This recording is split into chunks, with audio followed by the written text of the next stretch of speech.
নিজেদের স্বাধীনতা দিবসে রকেট ফোর্স গঠন করেছিল পাকিস্তান। এবার নৌশক্তি বাড়াতে চীনের কাছ থেকে অত্যাধুনিক প্রযুক্তি সম্পন্ন ৮টি হ্যাঙ্গর শ্রেণীর সাবমেরিন কিনেছে দেশটি।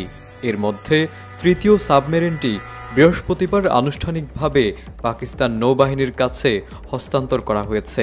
এর আগে চলতি বছরের মার্চ মাসে দ্বিতীয় সাবমেরিন হস্তান্তর করা হয়।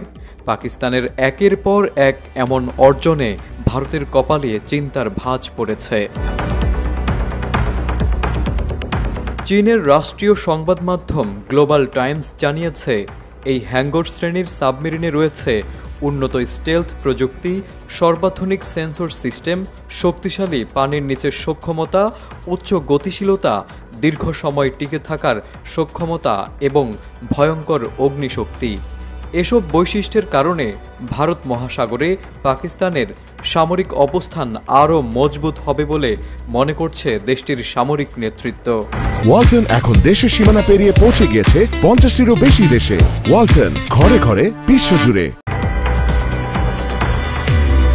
সংবাদ মাধ্যমটির তথ্য অনুযায়ী এসব সাবমেরিনে এয়ার ইন্ডিপেন্ডেন্ট প্রোপালশন অর্থাৎ এআইপি প্রযুক্তি থাকতে পারে, যা সাবমেরিনকে দীর্ঘ সময় পানির নিচে অবস্থান করতে সহায়তা করে।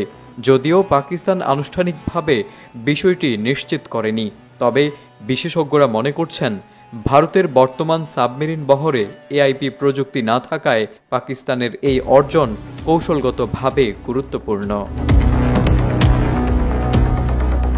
এদিকে বর্তমানে ভারতের হাতে এআইপি প্রযুক্তি সম্পন্ন কোনো সাবমেরিন নেই।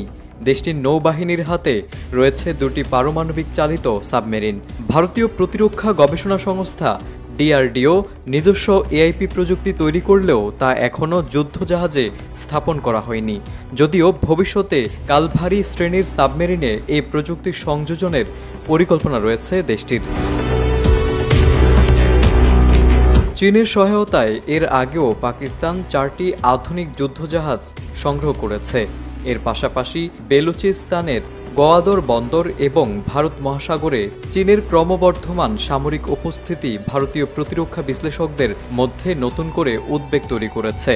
বিশেষজ্ঞদের মতে পাকিস্তানের হাতে চীনা সাবমেরিন আসা শুধু সামরিক উন্নয়ন নয়, বরং এটি দক্ষিণ এশিয়ায় শক্তির ভারসাম্যে গুরুত্বপূর্ণ পরিবর্তনের ইঙ্গিত।